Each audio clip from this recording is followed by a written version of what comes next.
Good evening, everyone. It's okay, it's okay. Let me just remind you who we have in the house, right? We have beautiful people like yourselves. We have Benjamin Weber and we have Clint Smith. So good evening, everyone. There we go. I love to hear it. Thank you guys for joining us for an amazing Busboys and Poets books discussion here at 14th and V. We'll be discussing American Purgatory, which was released yesterday. Woo, woo, woo! By the one and only Benjamin Weber. Before I get into the details of tonight, I just wanted to point out that today is a random act of poetry day. If you look at your table, you'll see some prompts. If you would like to participate, you can write a poem that's an original or by a famous poem that you go by in your day to day. We have some pencils over here that if you don't have a writing utensil. And so, yeah, if you do participate, please add us in your in your Instagram story, and we'll be sure to reshare and post it on ours. Make sure to give it to a stranger if you feel inclined to, or give it to a loved one. At the end of the discussion, we're going to give you guys an opportunity to participate in Q&A. So also make sure you jot down those questions because we want to hear from you guys those interesting questions that come out throughout the discussion. We'll also have a book signing at the end that's right here. So if you did not get a copy, which I'm sure most of you probably did, since it just came out yesterday, we'll be selling those at the end as well. And during, if you want to just come over and see me. While he's in the room, Kenny is going to be taking care of us tonight. Everybody say, hey, Kenny. If you need anything, please feel free to get his attention. He's not in the room at the moment. Get mine. We'll be sure to take care of all of you. Now, in this explosive new book, historian Benjamin Weber reveals how the story of American prisons is inextricably linked to the expansion of American power around the globe. A vivid work of hidden history that spans the wars to subjugate Native Americans in the mid-19th century, the conquest of the Western territories, and the creation of an American empire in Panama, Puerto Rico, and the Philippines. American Purgatory reveals how prison imperialism, which is the deliberate use of prisons to control restive, subject populations, which is written into our national DNA, extending through to our modern era of mass incarceration. Benjamin Weber is an assistant professor at African American and African Studies at the University of California at Davis. He has worked at the Vera Institute of Justice, Alternate Roots, the Marcus Garvey, and UNIA Papers Project, and as a public high school teacher in East Los Angeles. The author of American Purgatory, he lives in Davis, California. Next, we have Clint Smith, who is the #1 New York Times bestselling author of How the Word is Passed. Let's just go ahead and give a round of applause there because, whoa! Which is a reckoning with the history of slavery across America, as well as, you thought I was done, didn't you? Let me keep going. The New York Times best-selling poetry collection, Above Ground, and the award-winning poetry collection, Counting Descent. He is the staff writer at The Atlantic. And without further ado, please give an enormous round of applause for our two incredible speakers for tonight.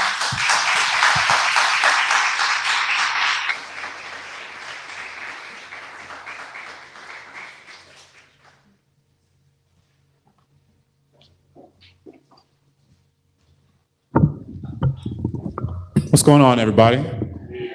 Thank you so much for coming out to talk about this fantastic, important book that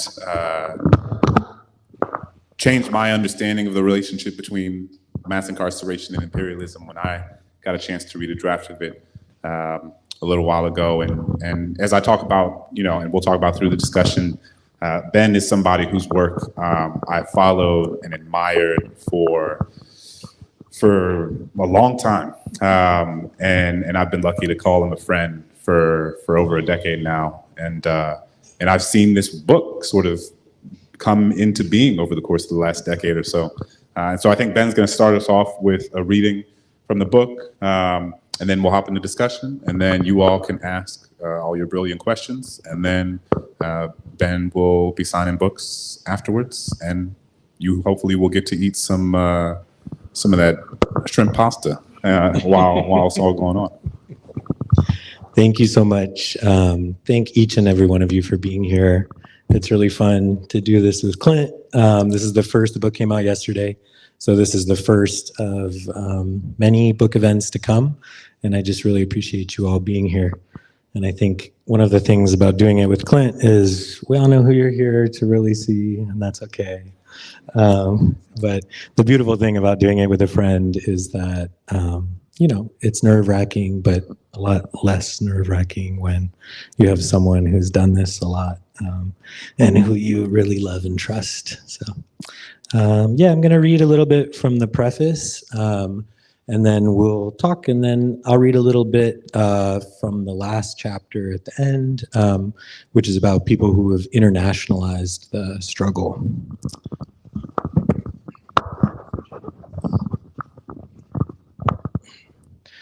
So when I first sat down to sift through tawny old records inside New Bilibid prison in Manila a decade ago, staring from the top of the stack was a young laborer named Fausto Balomer. Listed among his peculiar marks and scars was a shaded star face tattoo, and beneath his mugshot was another 17-year-old laborer, his tattoo described as 8-point star face, circle in center. The 8-pointed star face carries particular political significance. It was the symbol of the Katipunan Brotherhood of Revolutionaries who fought first against Spanish and then US colonial rule. And as I looked through the records stacked on a glass-covered desk encasing a modern-day fingerprint chart, sadness set into my bones. It was as if the weight of the past was closing in on the present. I realized how the subjects of these records had been turned from anti-colonial freedom fighters into outlaws by a series of sedition and bandelorismo acts. And the police index card and prison intake record were vital to that process, providing visual evidence of the subject's supposed criminality. US officials spread this technology to the Philippines and other sites of empire at the dawn of the 20th century, as colonial police and prison administrators amassed index cards on 3/4 of Manila's population in their search for messianic leaders capable of leading the Katipunan.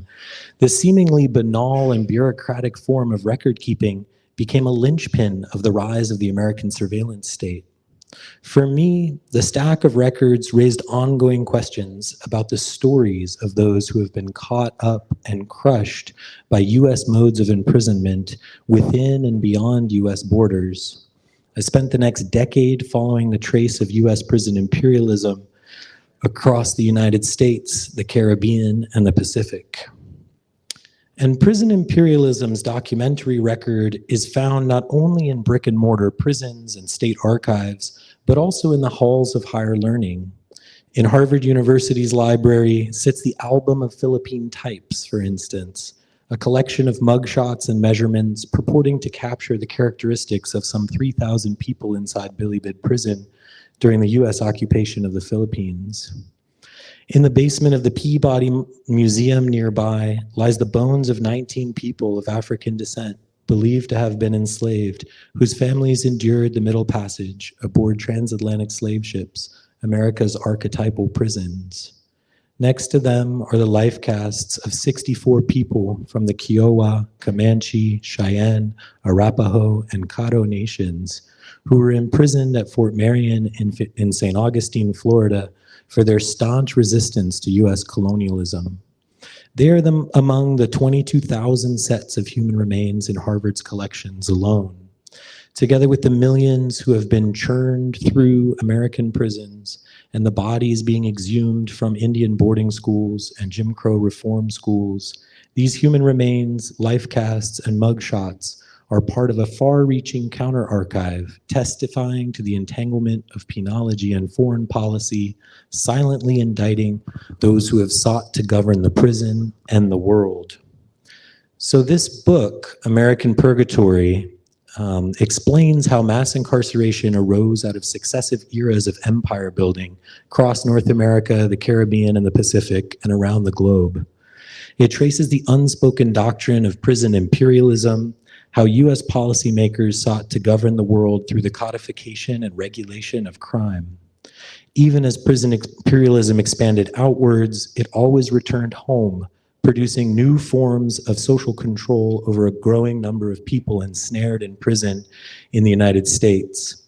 And like other colonial practices, the prison system has produced racial hierarchy in ever adapting ways over the past 400 years.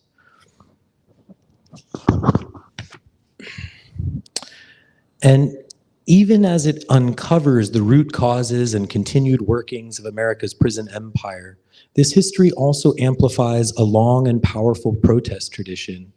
The entanglement of foreign policy and prison policy has long been condemned by those held in prison, the epicenter of racial violence. From leaders of rebellions aboard slave ships, fugitives, communists, conscientious objectors, Black and Native nationalists, and anti-colonial fighters, to contemporary prison abolitionists, imprisoned activists, and their allies have established a strong tradition of anti-carceral critique. And members of the American Indian movement, the Black Panthers, the Brown Berets, the Young Lords, all argued that their communities were being treated like internal colonies and that overseas colonies were being administered like geographic prisons. And these communities experienced firsthand how threadbare the tenets of preemption and deterrence, incapacitation and containment, and retribution and rehabilitation have proved to be, and the deadly blowback they've caused. So out of this protest tradition, moreover, has emerged a powerful framework for addressing the consequences of prison imperialism based on the principle of restoring justice, suggesting a path toward repairing historic and institutional harms. From the nation's founding to the present, people in prison and their allies in the anti-prison movement have likened their condition to a kind of purgatory.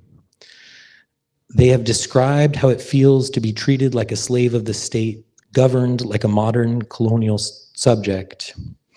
To be in purgatory is to be held in judgment, fighting perpetual damnation, seeking liberation. And purgatory also aptly names the existential condition of justice in America. Reckoning with the ongoing impacts of racism and colonialism in the US prison system is not the work of Black, Indigenous, and people of color alone.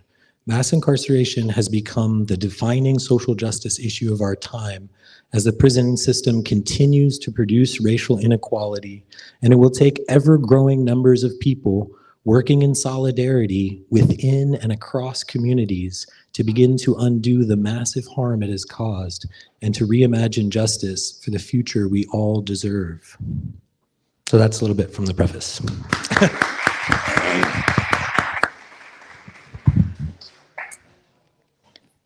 Thank you for that beautiful reading. He also reads the audiobook if you're into that audiobook life, which I am as I wash the dishes and fold the clothes. I'm excited for the mellifluous voice of Ben Weber in my ears. Just to start us off, can you talk about, you've been working on this project for like a decade now. What was the sort of catalyst for your interest in the very idea of prison imperialism? And is that how you imagine this, when you began thinking about this book project, had you conceptualized prison imperialism, or is that something that sort of manifested itself through the research process? Yeah. So I definitely knew, so I grew up in San Francisco, very involved with kind of social justice and racial justice and environmental justice issues. I think I became more aware of the injustices of the prison system when I was teaching high school in East LA. A neighborhood that's way over-policed. I did a lot of bailing students out of jail and talking to parents and just, realizing kind of the targeted nature of and the devastating consequences of that kind of aggressive over-policing. And so when I went back to do the PhD, I also knew that kind of part of the international dimension was missing for me, that activists had long talked about it, but I hadn't found the kind of history book I was looking for. And the other thing is that this book emerged largely out of a Black Studies framework. So, you know, as many of you know, Black Studies is a global project attending to the lives of African descendant people all over the world. And so a transnational framework is part of that. So there's a long tradition of Black Marxist and Black radical critique that is always looking for the international connections, international dimensions, the transnational dimensions. And so I think that, you know, part of both looking at the global dimensions of the roots of mass incarceration and the international aspects of protest movements that have challenged the rise of the carceral state comes really out of that training in Black Studies. So before I was studying African American history at Harvard with many of your friends, my college roommate was the son of Clyde Woods, who's a really famous Black Studies professor. And if you haven't encountered his work, I highly recommend you check it out, because that was, I think, what his work was really what set me in search of root causes and this kind of international dimension. Yeah. Part of what you're talking about, it's interesting to me because obviously there's a lot of overlap in our work. We've been thinking and wrestling with a lot of similar questions. My dissertation was on the experience of children sentenced to juvenile life without parole, given that the United States is the only country in the world that sentences children to life without the possibility of parole. And I spent a lot of time, in part inspired by Ben's work, because he was a few years ahead of me in grad school, to think more critically about the complexities and contours of what mass incarceration looked like. And obviously Ben took it into and gave it an international framework that I think was really necessary. And what's interesting about my work now is that, so how the word is passed is thinking a lot about the ways that different historical sites across America reckon with or fail to reckon with their relationship to the history of American slavery. And since in the years following that book, I've become really interested in sort of international manifestations of that, international dimensions of memory. And I wrote a story for The Atlantic about a year ago about how Germany memorializes the Holocaust. And in the process of writing that story, I came across this essay by Du Bois that I think was published in '55. But it's about when he went to Poland in 1949. And he went to, this is 4 years after the war, 98% of Jewish people in Poland had been killed, over 3 million people. And he's standing on the land where the Warsaw Uprising happened, in the Warsaw Ghetto. And he has this, moment where he's standing, on the same ground that thousands of Jewish people once stood on, resisting the Nazis, the biggest uprising in the history of the Holocaust. And he talks about, he's like, I have, stood on the grounds where the KKK has burned crosses. I have stood under the trees where Black bodies have been lynched. I have watched people beaten and killed right in front of me, but I have never experienced what I've experienced in my body in the way that I have standing here in Warsaw. And I think he talked about how it helped him understand the interconnectedness of state oppression and the interconnectedness of state-sanctioned violence and the relationship between anti-Semitism in Europe and anti-Blackness in America. And has this one phrase that I think all the time about how it stripped him of a sort of social provincialism. And I see so much of that in your work, right? This sort of, we tend to think about mass incarceration and the way that it's often been presented to us is very much as if it is a domestic issue. And I think the lessons from Du Bois, as you kind of alluded to, and so many Black scholars, is that it is impossible to understand with precision what these systems are and how they operate if you are not going to take a global view of the interconnectedness of how they're all in conversation with or directly informed by one another. So can you talk a little bit about what you discovered, like as you examined the sort of global tentacles of mass incarceration? Yeah, thanks for that. And, I think the other scholars like, Angela Davis and all of these people in that tradition of Black scholarship talk about how the roots of the problem are global, right? The transatlantic slave trade, capitalism, these other sorts of things. And so then just to look at the manifestations within US borders and not really look at the global, both how it was exported and how it came back.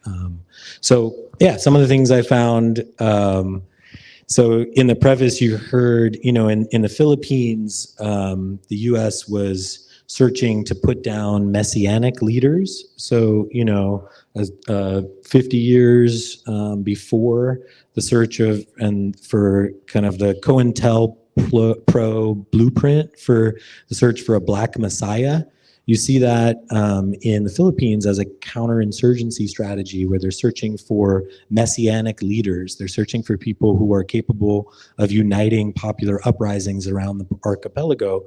And so a lot of the speculative criminalization, a lot of the ideas about kind of counterinsurgency, how to control population. So there's this famous quote from one of J. Edgar Hoover's FBI agents where he says, moderates and Black youth must be made to realize that, any revolutionary will be a dead revolutionary. And that comes directly from counterinsurgency's population focus, an approach that uses outsized violence to try to control people who might join a revolutionary struggle.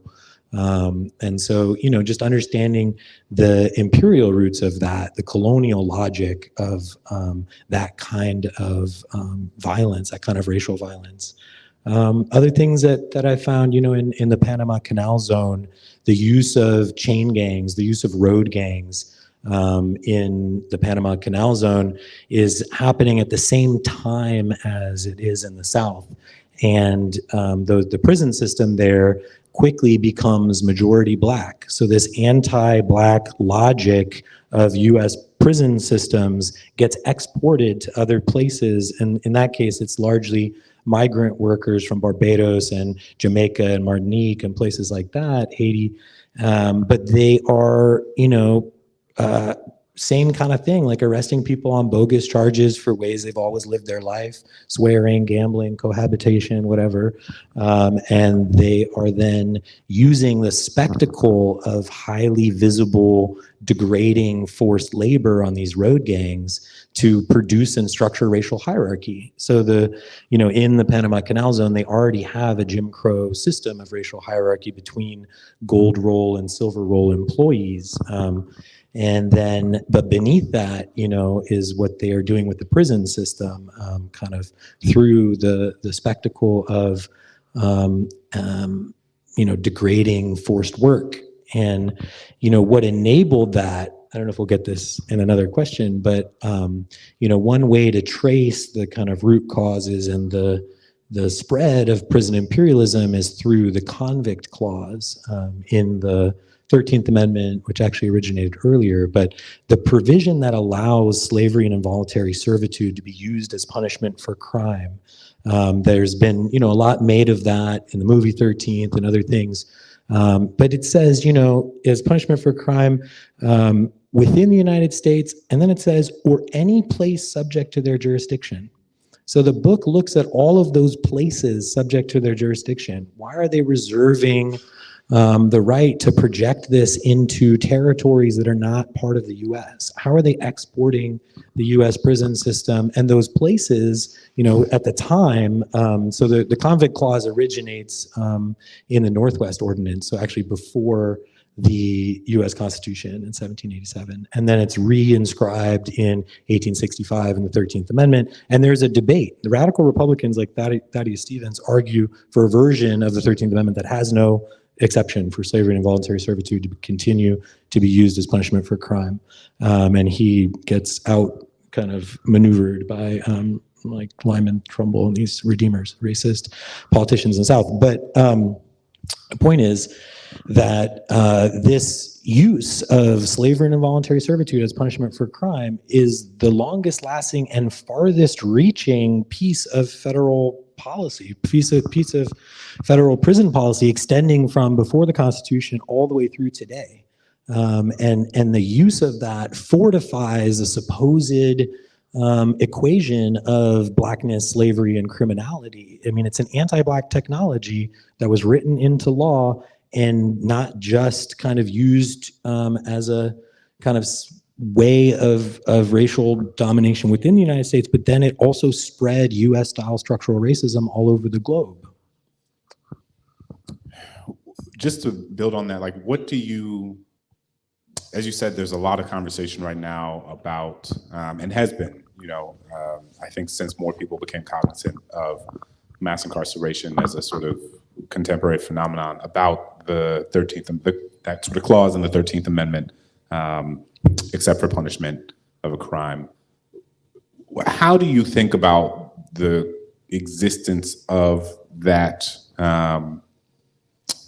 clause in the 13th Amendment, in the sense that, do you think it is, there are some organizations who are working really fervently and really passionately to get that taken out and removed. Do you see that as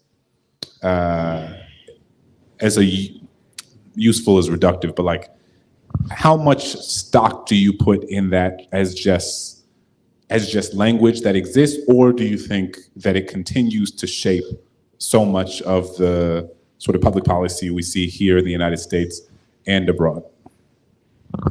Yeah, I place a lot of, two things.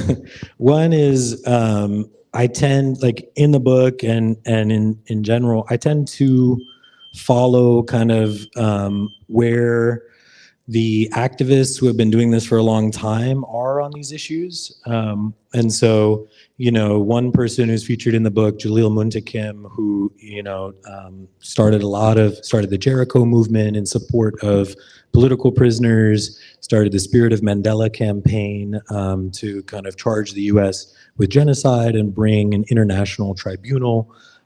He's really active in 13th Forward, which is the initiative in New York to get rid of slavery and involuntary servitude, essentially prison slavery. And it was on the ballot in 6 states last year, or in 2022, 4 of which passed it, 3 had passed it before. California and Louisiana, where you and I are from, did not get enough votes to pass it. But there's a complicated, so I think to your question, I believe as, the national, abolish slavery network, national network, that there should be no slavery, no exceptions. I think that the argument that it costs too much to pay people, blah, blah, blah.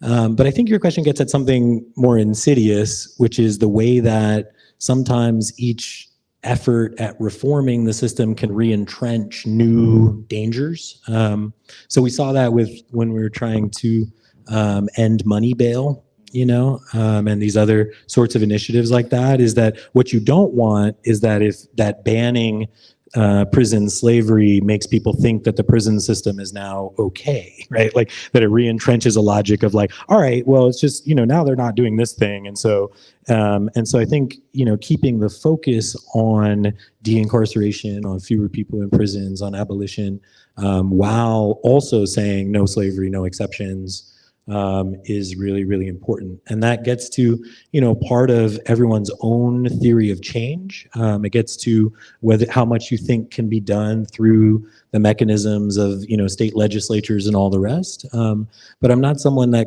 I think that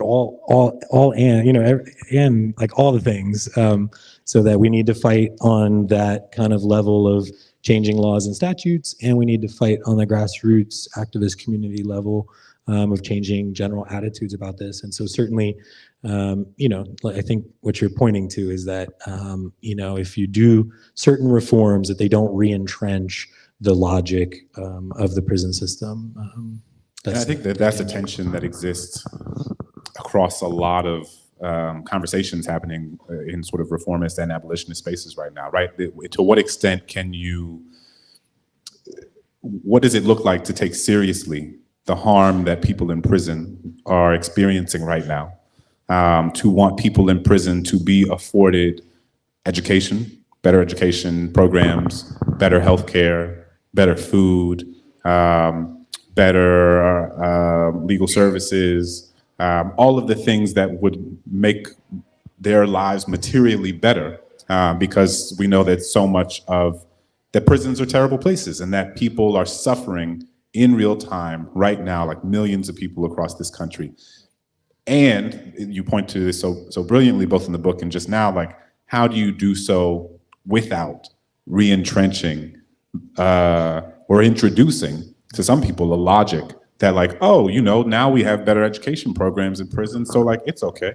Or like, look how well people in prison eat. Like, prison's not that bad. Or look at how nice their bed, So what does it look like both to take seriously take serious the question of harm mitigation for people who are in prison now, while also having a sort of larger structural analysis that doesn't, and I think sometimes, depending on what your theory of change is, those two things can feel in tension with one another. No, and they are in tension. And I think the thing is just to not be paralyzed by that tension. I've learned a lot from working with, grassroots groups that have done this for a long time. And I think like the immediacy of trying to make people's lives better in the immediate, is you can't shy away from that. And then the broader, longer structural changes that are necessary. So, I'm working with the California Coalition for Women Prisoners, and we do a prison correspondence group, and they're fighting drop LWOP, the life without parole sentences. They're fighting the legislative battles. They're fighting the concrete struggles over budgets and what's happening at CURB is another one in California that does this really well. And they have a long-term kind of abolitionist goal. And so, I think that they don't sit on the sidelines and say, I'm too pure, ideologically pure to messy my hands in the legislative struggles, even though they have an anti-colonial analysis, a decolonial analysis that ultimately wants to get rid of this entire apparatus, right? And people struggle, the activists in the book struggled with this, people have struggled with this at different moments, different generations. And so we have a lot to learn from the people who came before us, a lot to learn from the activists struggling on the ground. And then, it's just when you have a friend or a family member or a loved one or anyone in prison, you're not going to not do everything in your control to ameliorate that, even as it risks saying that this is a kinder, fuzzier cage is still a cage, and to be really clear on that. And I think, the last couple of years, groups have done a really good job helping people through that tension. So in California, some of the groups came out with guidelines about things that grow the apparatus of the carceral state and things that don't.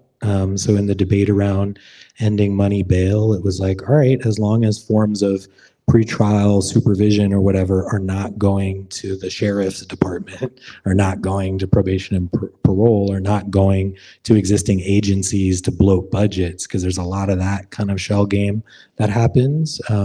So of course, everybody believes in principle that people should be innocent until proven guilty, should be allowed to be not in a cage before their trial. But then how that pretrial, so if you're getting rid of pretrial detention, which is a huge portion of people in local jails, then the tension shows up, right? And I think for some people, it's like the bright line is, okay, as long as the alternatives are not going to agencies that are already part of the carceral state, as long as they're going to community groups and others. And that follows, the principle of self-determination and other things that people have argued for, generations for, which is community control, right? Don't have other people do this thing, let people do it themselves because they will do it better. And I think it's so interesting because as you begin to understand that tension and not sort of try to lean away from it, but lean into it and accept and wrestle with the complexity of it, you see kind of manifestations of that complexity in all sorts of different social and political sectors, right? I think about, a conversation that's happening a lot in the world of universal basic income right now is the tension that sits at how some people, some advocates and activists are imagining universal basic income as one way to ensure that people are not evicted from their homes, right? That people are able to pay rent, that people are able to pay their mortgage. And but then recognizing that there is a risk in doing so, because what might happen is that if there is an understanding that more money is being given to people in order to pay their rent, you risk the landlord simply raising the price of rent and having the system sort of eat up what was meant to mitigate the impact of eviction and all of that. And so this is something, it's interesting, right? Because it exists not just in the context of incarceration, but also in the context of eviction, in the context of so many of the sort of different fronts that exist in our in the sort of movement work right now. Yeah, and as soon as you take your eye off kind of reducing the reach of the carceral state, then it's, kind of rapacious capitalism like moneylenders and everybody else. And so, you see that also in the debate around reparations. So that's huge in California and across the country right now. A similar tension around, what are the things that are really going to push this conversation forward. And I was really convinced by Darity and Mullen's book, From Here to Equality, where they say, look, like other local and state things that fall short of closing the racial wealth gap are racial equity projects, but they're not reparations. And the only entity big enough to really like close the racial wealth gap is the federal government. And so again, like there are all these different levels of struggle. There are these ways that, cosmetic reformist fixes re-entrench underlying logics. I mean, it's a perilous pit of things out here. Why we need your book out. That's why everybody should buy the book after. Not to like re-entrench capitalistic norms, but like I'll give you the book. There you go. We won't tell your publisher you said it. But so much of our relationship developed in New Orleans, and your wife is one of my dear friends from high school. You spent many years in New Orleans. Sometimes I forget. It's funny hearing you talk so much about California because I forget that you're not from New Orleans. I'm like, what, aren't you from New Orleans? But you're not.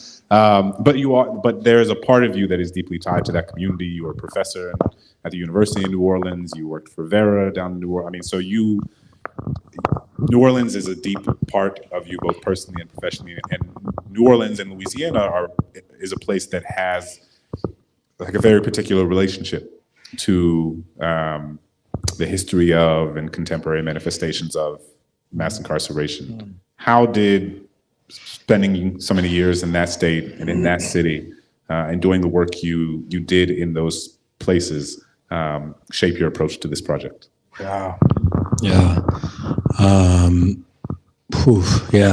No, I mean, I think visiting Angola for the first time, I don't know, I think we talked about this, like, I was driving back and just, was like just weeping in the car, like the felt sense of just the like horror bound up in the history and the continued practices of what's happening there is so visceral in a way that I know, you're able to bring out in your poetry and in your work in a way that I could never pretend to bring out. But I think, it shapes everything in the same way that California does, in the same way that all the places that we live and do work shape us. And I mean, that's part of the end of the story is about placemaking and the strategies. And so, all of my work has been grounded in very specific places and the struggles happening in those places. So, what I learned working alongside people in New Orleans at Vote, at Operation Restoration, at all these groups doing the hard work down there, was to lean into the tensions that we were talking about before. So the stuff around money bail. So New Orleans did get rid of money bail, but there was this crazy set of incentives where part of the court funding was coming from the bails that they set. And so just learning in a nitty-gritty way how the bad incentives got baked into the system, learning in a really felt big way the histories of racial oppression that are passed down, So I think one of the things that Black Studies framework does is really takes racism and colonialism seriously, the roots of these things in slavery and colonialism. And yeah, I think when you're there, you feel it. But then interestingly, a lot of the research, the historical research I did on Louisiana, I didn't end up writing a chapter about Louisiana.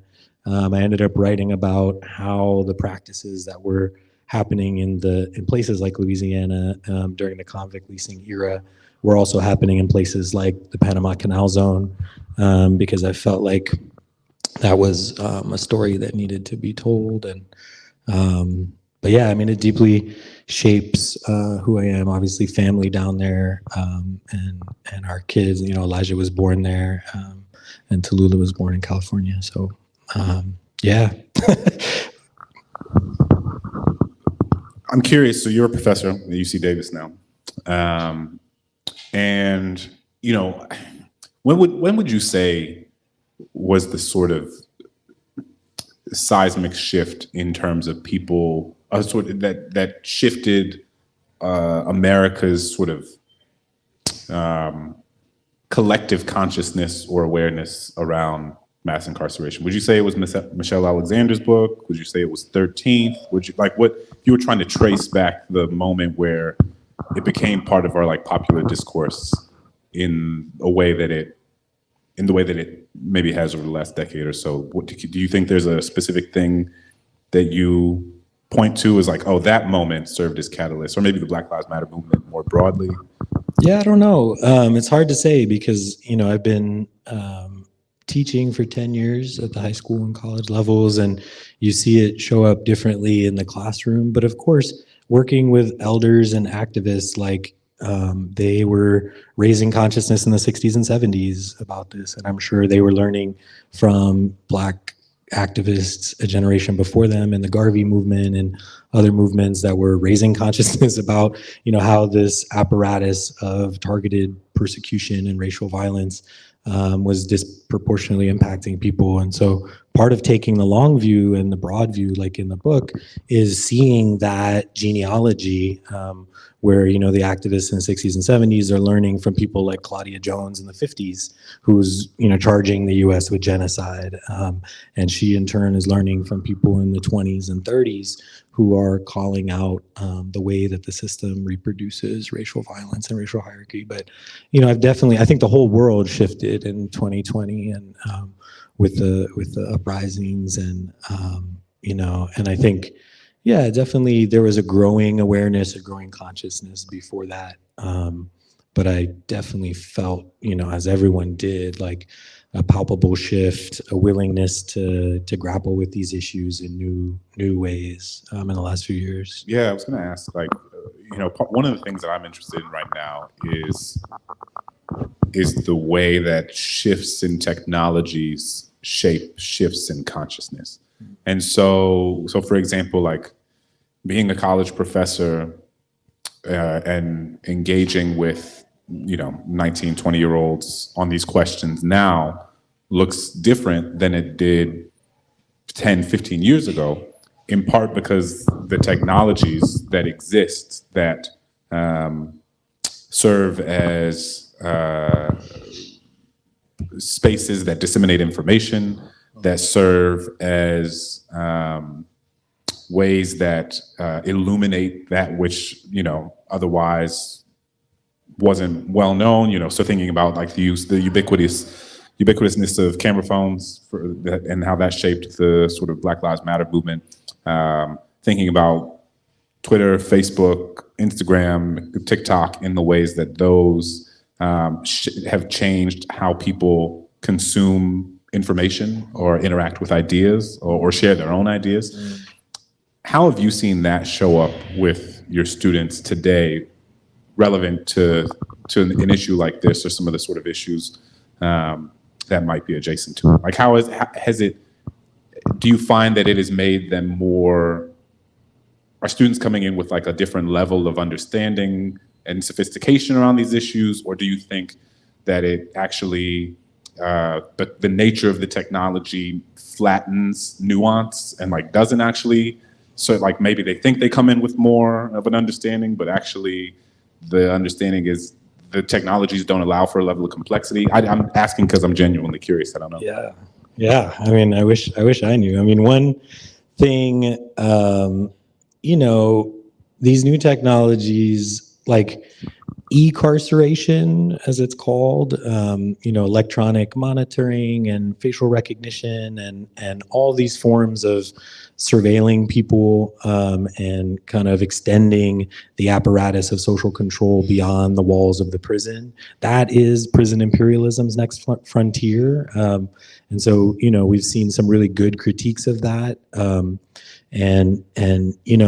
But companies, and again, it's the same kind of thing where technologies that are pioneered in war making and overseas kind of places, so like Palantir, who had Defense Department contracts to track people in Afghanistan and elsewhere.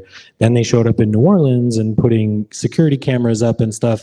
And we were, when I was at Vera, we met with some like civilian analysts who were like, oh, isn't this technology wonderful? Like we can zoom into people's like size of a license plate and we can do this hotspot mapping and we can do all this stuff. And then it came out that like, well, it had never been voted on by the city council. Like these technologies, like people fall in love with the tech fix before they really understand the consequences and the way that it's deteriorating, not just people's own like personal privacy, but all kinds of civil liberties, all kinds of ways that we have checks on these sorts of things. And so, yeah, I think one thing you notice with students and like even my nephew who's a college student and like other young people is that their sense of privacy is very different, having grown up in a world where everything was always online.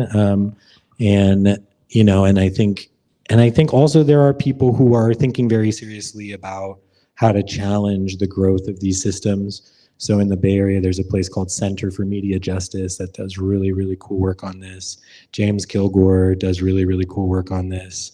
Ruha Benjamin's work on e-carceration and kind of the new Jim Code. But yeah, I think it presents both an opportunity to engage with young people who are so familiar with all of these technologies and have been using them and kind of like signing away their privacy their entire life. And also, to connect to histories of surveillance, to connect to histories of targeted persecution, to talk about ways that the data that's collected about people is then used. So there's a piece in the book, I think it's in the book, where, they're one of these electronic monitoring places like in Indianapolis or whatever, they can pull up, somebody in Guam on an electronic monitor and just, thinking about what you were saying before about how this seems like a kinder, fuzzier thing, right? Just put her, and that, there's a chapter on that called The Prison Without Walls. Like this has been a recurring fantasy of colonial governance, is essentially to convince people that it's less, it's more humane to surveil everybody on tracking devices and whatever. So I don't know. I have faith in young people, genuine faith that they are smart and capable and able to kind of engage this stuff. So I think as a landscape of technology changes, young people's like access points to the conversations change, but in like good and exciting ways. I think a lot of the organizing around challenging e-carceration is very immediate for people in the ways. But yeah, I've seen the conversation change, from the classrooms in New Orleans and UC, and I think part of that is particular to where you're having those conversations. So, public universities where we have a lot of students who are working or first gen, who have much more lived experience with these things than some of the private institutions. And but yeah, I think it's hard to say. For sure. I want to open it up for questions from the audience. If you have any questions, we have a microphone going around. Feel free. Don't be shy. We're both high school teachers, so we know how to wait as people just stare at us blankly. So I'm just curious, as you see mass incarceration being imported throughout the globe, Do you also see the resistance to mass incarceration, both imported and the resistance movements in other countries, feeding back into the U.S. resistance movements? Yeah, such a good question. Thanks for raising that. Absolutely. So one of the things that the history, kind of shows us is that we have the most to learn, and we still have a lot to learn from people who internationalized the struggle against prisons. So people like Assata Shakur, who was standing with the Indians of all tribes during their takeover of Alcatraz, had like studied the indigenous and Puerto Rican self-determination movements and incorporated that back into her theory of Black liberation. People like Jalil Muntakim, who took the struggle to the UN. He wrote the first petition from San Quentin in the 70s. But then recently, the BYP 100 and Chicago activists went to the UN again to try to have that international critique. And that generation of activists that have tried to internationalize the struggle, they also are very aware of the limits of the UN, right? Like a very uneven world system to both put pressure on the US and not. But yeah, there's all kinds of stories about what activists learned through internationalizing the struggle. So there's a piece, the chapter on the Panama Canal Zone, there's a piece about the silver worker strike and Garveyite activists using Amy Césaire's critique of colonialism and what going beyond the incorporating a critique of colonialism, an anti-colonial critique, right, then opens a wider range of alternative solutions because you go beyond the terms of domestic politics alone. And so, yeah, there's a lot of examples of ways that activists then incorporated lessons from other liberation movements around the world and also from theorists like Amy Césaire and other, Black communists like Claudia Jones, who was originally from Trinidad and was deported and continued her work in London. So yeah, I mean, the short answer is yeah, and I think that we still have a lot to learn from that tradition of internationalizing the protest struggle, the Black freedom struggle, and really yeah.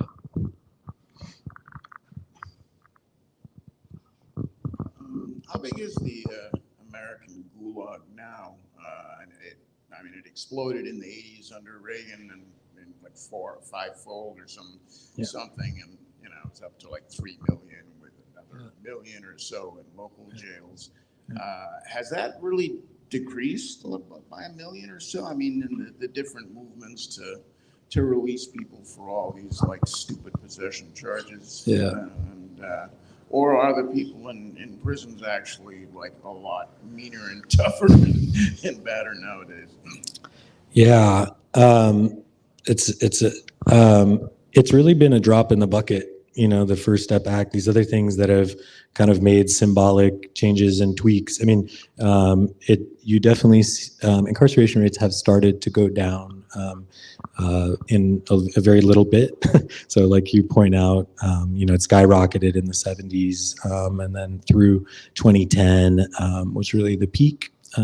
And part of that is kind of what we were talking about before. There's a shell game that happens. So in Louisiana, one of the things that happened was when decarceration efforts were happening, when people realized that a lot of people were being detained pre-trial in local jails, the sheriffs in different parishes who run the jails started like signing up for some of these released people who are being held pre-trial, which was a huge red flag. And then we realized that they were getting more money per day, per bed from the federal government to detain people on immigration charges than they were to detain people pre-trial. So this kind of shell game where they were still filling the jails but just with different sorts of things. And so, yeah, I mean, it has started to go down, but it's a drop in the bucket compared to the magnitude of this problem.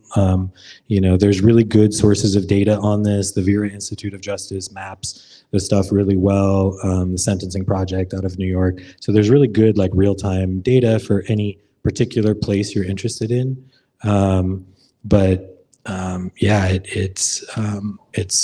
we shouldn't be lulled into a sense that major strides have been made, even while it's important to celebrate incremental progress.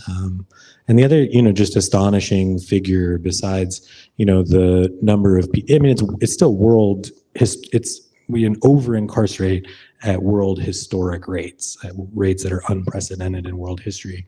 There are 100 million people living in this country with a criminal conviction. I mean, that's a third of the population.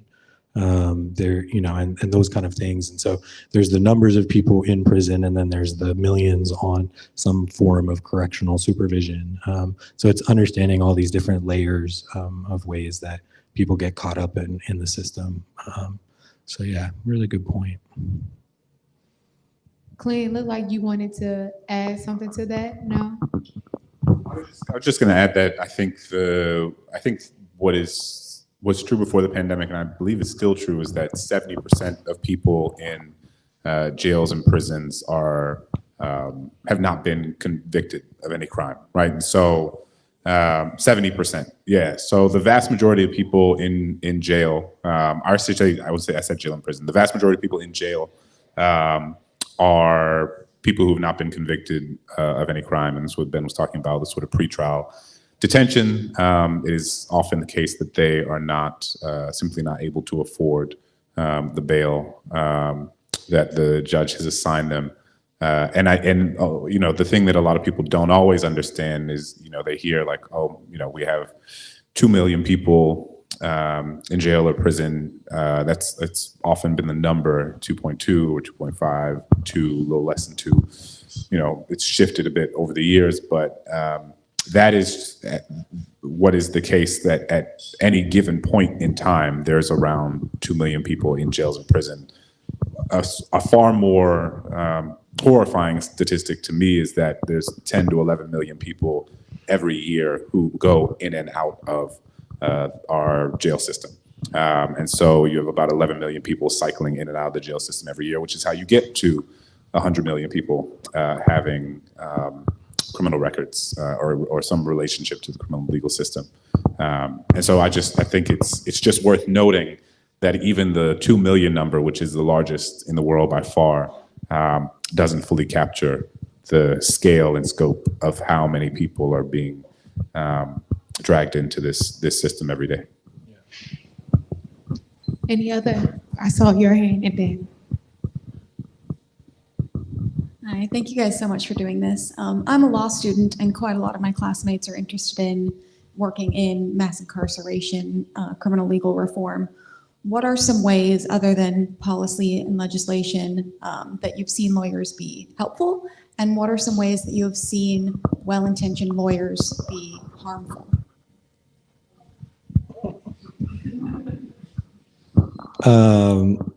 There's no question that public defenders are doing the most important work. Right? Like, so underfunded, so overworked.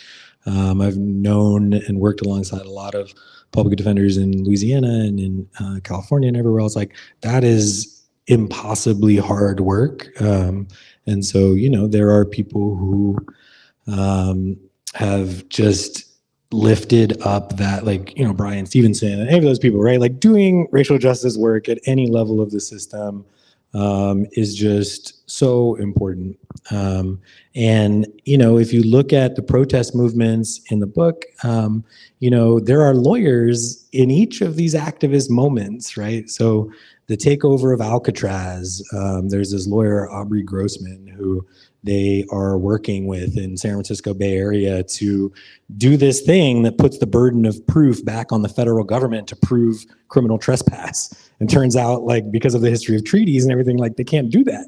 Neither can PG&E. They can't actually prove they own the land. And so that's the ingenious strategy of these occupations or whatever, is worked out between activists on the ground who have an idea about placemaking, about reclaiming things, a kind of decolonial practice of doing that, and some lawyers who are looking for loopholes and ways of getting into the system and kind of showing the way and so there's that. And then also, if you look at, the history of people who have internationalized the struggle, taken it to the UN, you have people like Kathleen Burke, you have all these lawyers who are, Sophia Elijah, like the people who are putting together the very well documented case that there are political prisoners in the US, that there are, like, that is hard, important work, and it's not to be like scoffed at or dismissed, right? As like, even in the way that we're talking about throughout, like, yes, the violence, I mean, the law does violence, right? And so one of the major shifts or major bright lines for people is, like, when they have come to see that the law is not a source of redress always, it is actually a source of violence. And so where people come down on that, again, has to do with their own theory of change, has to do with working inside and outside of the system. But anybody who's done, like, the hard work of organizing, the hard work of movement building is not, like, gonna draw arbitrary lines around kind of like what's, like, I guess it's like, you have to do all the things. And so you can't just say, like, I'm not gonna sully myself with the legal battles. Like, the legal battles matter in concrete ways, in real important ways in people's lives. And so do the theoretical battles, so do the movement building work, so does the artistic work, so does the history and the research, like, all of it. And so, I think there are ways, so the ways that, it's been unhelpful, I guess was the other part of your question, is maybe, like we were talking about, where certain legal fixes re-entrench an underlying logic. And so where, a reformist fix actually grows the carceral apparatus. And I think I would just add, I think sometimes what cannot be helpful is an idea that any single intervention is like a panacea.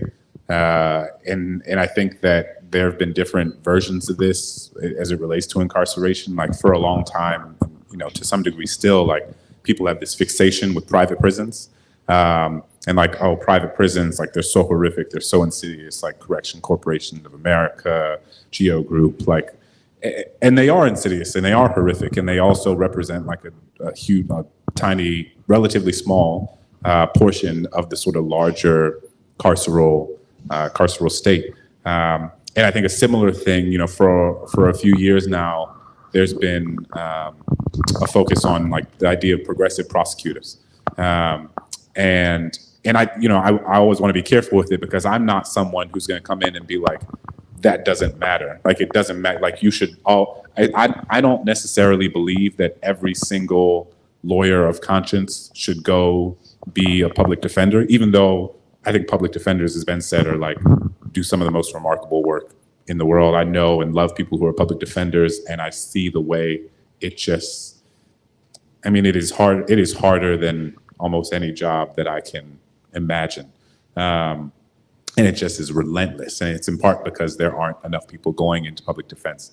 But at the same time, I wouldn't suggest that, like, all of the, people of conscience go into public defense and leave the prosecutor offices to the people who, like, don't have any thoughtfulness or reflection or analysis of this work. I do think you need people who are interested in and thinking about and cognizant of the structural deficiencies of our carceral state in those positions.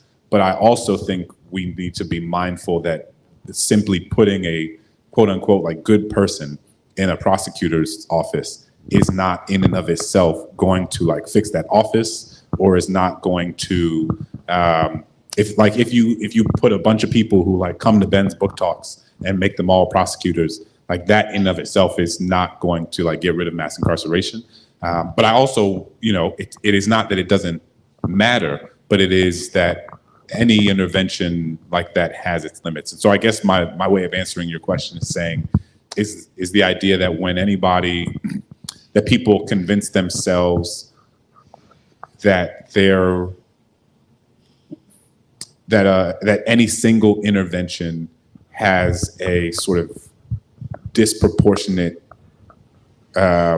impact, or in and of itself represents like a fix to a system that is much larger than any single individual in any single office. And so, so much of what we've been talking about, I think, tonight is the both-andedness of it all, right? It is both true that you need good people to be prosecutors, thoughtful people, people aware of the history of harm that their very office has enacted, and that we all recognize that simply putting a thoughtful person in making them the prosecutor in New Orleans or in Chicago or in Detroit is not going to fix the issue. I mean, because that's what's been happening over the last several years is more thoughtful people than previously has been the case have been put in those prosecutors' offices over the last several years. And it's not to say that it hasn't had an impact relative to the harm that might have been enacted had somebody else been in those offices.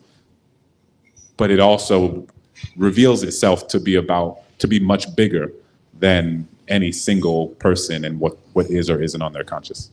Yeah, that's such a good point. And there's, in the book, Abolition for the People, Colin Kaepernick's edited thing, there's just such a good collection of bright minds on these kind of issues. And one is, to your point, is the difference between the interpersonal and the structural. So like the historical view, these other things give this kind of structural view, and because it was happening a lot with police killings. It was like the few bad apples argument, like these are just like a few corrupt people in an otherwise working system. And I think the shift from thinking about a few bad apples to thinking about the whole system as structurally designed to be doing this that's a huge one for a lot of people.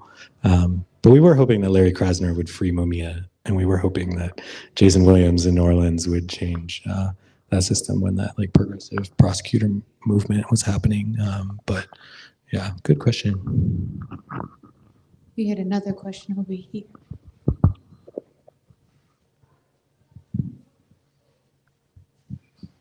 So I was wondering, you both have these wonderfully impactful academic careers that you've managed to leverage out of your kind of pursuits, maybe first in kind of a research setting and now in this setting where you have a book that reaches hopefully thousands, millions of people.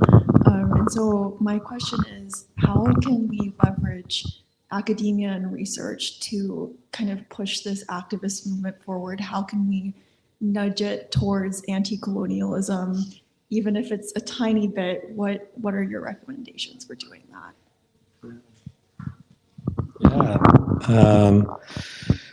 Yeah, great question. I think it's different in different places, but the divide between so people make a lot of the kind of academia, the town gown, the divide between knowledge that's produced in academia and that's produced in the community.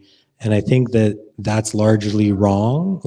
So certainly working out of a Black Studies framework, it takes the knowledge that is produced from the ground up in social movements and all of that, everyone in those spaces takes that seriously. So it avoids, kind of to the question before, the idea of outside experts needing to solve problems.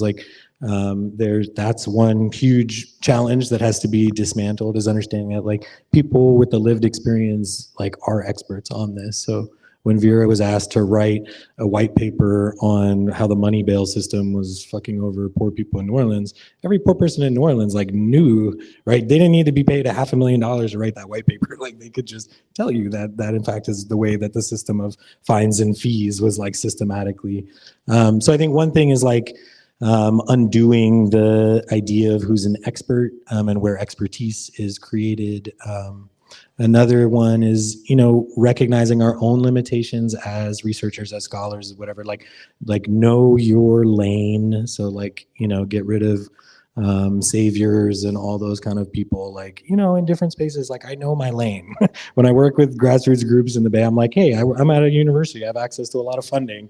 Like, should we write some grants? Like, that's my grant writing hat, because I know that's my lane, or whatever it is. And so I think, like, you know, there have always been scholars, organic intellectuals, people that produce research and theory. There have always been people that are good at mobilizing people and raising consciousness. There have always been people that are good at direct action, and kind of pushing the needle and kind of waking people up out of their like right-minded liberal slumber. And so I think there's like a place for all of these things. And, you know, I think the part of it is being, you know, the continuing process of self-awareness and self-development to kind of know where you can plug in and be helpful, to listen and to ask where you can plug in and be helpful. But I do think that there is, you know, a huge shift in consciousness happening. There is like a growing movement that is exciting to see and, you know, is exciting to be a part of.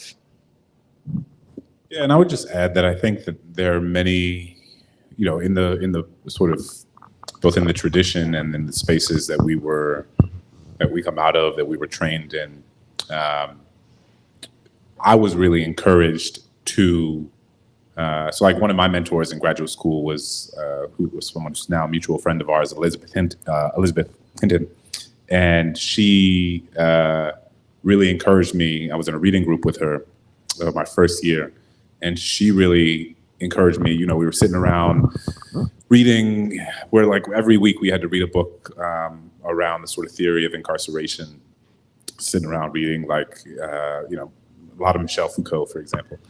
And she was like, Clint, I think one thing that could be really helpful is to make sure that you are spending time with and engaging with actual incarcerated people, like as we are doing this work. And that was something that I've been thinking about for a while, because I also know myself, and I know that if I'm just sitting around reading Foucault all day, that like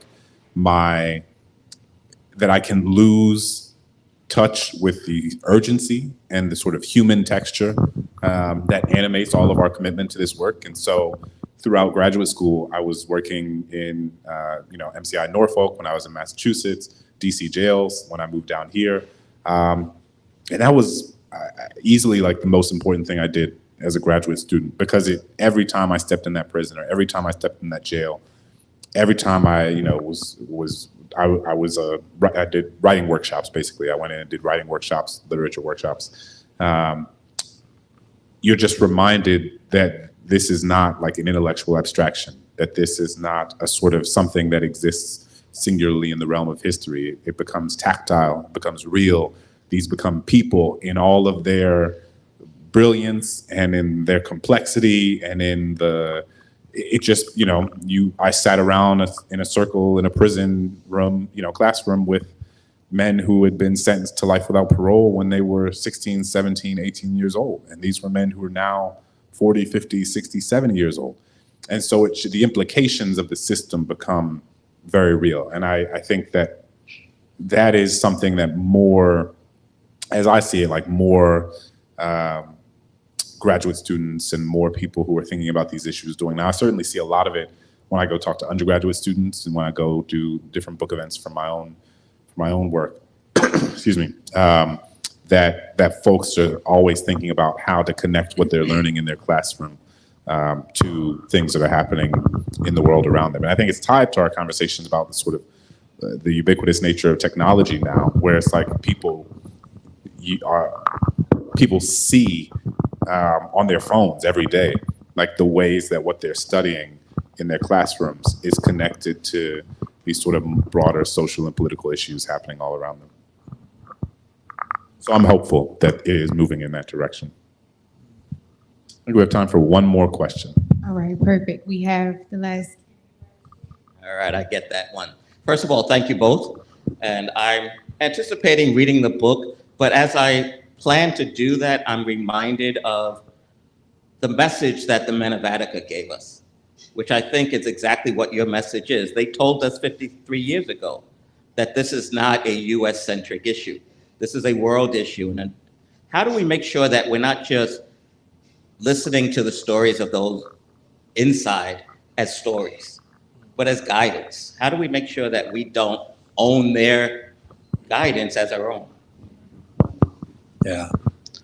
Yeah, that's a beautiful question and point to end on. I think one, to follow on what Clint was saying is to be engaged in the movement work. So someone whose story is in this book, Jalil Muntakim, he spent 50 years in prison in New York, and familiar with his work. He's going to come and talk about these stories and the campaigns that he's working on in now, right now. And so I think part of it is the book is a platform that, one gives a deep and broad history of this, but it's an opportunity to build with people like Jalil, if he's willing to come and talk about the work, and so that it's not just that his story is in this book, but that we're actually engaging with the work that he's doing right now. And so I think that is one way is to not just think of books as a thing that one reads or a story like you're saying, but as a mechanism to do other kind of movement building work, as a platform to share the kind of strategies, even in a concrete way, as a way to, in small ways redistribute resources. So like the visual artist who did the portraits in this book, he gets royalties from the book. All of the ways that you can think about a book as more than just containing a set of stories. And so I think that's part of it. And then, I think just the imperative to act on these histories.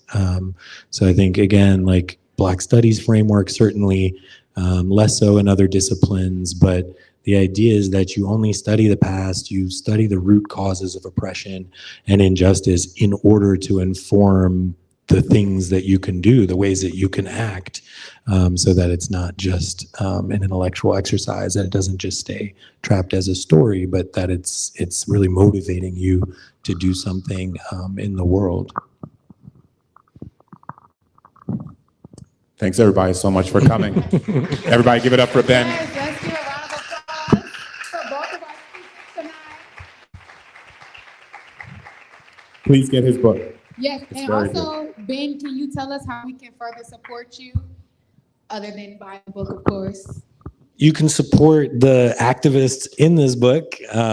So Jalil Muntakim's Spirit of Mandela campaign, the 13th Forward, the National Network to Abolish Slavery, these sorts of things that are kind of a continuation of this work. I think that's, and getting involved in all of the ways that you're inspired by the stories, as he said. Like it's so important that we do the work. So that's how you support it, is you take it out of the realm of stories and into the realm of activism, into the realm of trying to create revolutionary social change. And you have a book event in New York on what day? Friday. On Friday. So Yeah. if you know people in New York who are thinking about this issue, or who should be thinking about this issue, tell them to come out to Ben's book event. Yeah. Absolutely. Yeah, we'll be talking with Piper Anderson, who runs the Rikers Public Memory Project, and some other folks at the Brooklyn Public Library on Friday.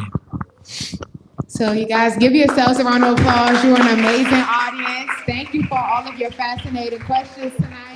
As I stated in the beginning, we're going to have a book signing over here. We have Benjamin's book, of course, and a few of Clint Smith's books. So if you're not familiar with this work, or if you are huge fans, we have them over here. So thank you guys for coming. I hope that you all travel home safe and that you pay us a visit at the table. Thank you.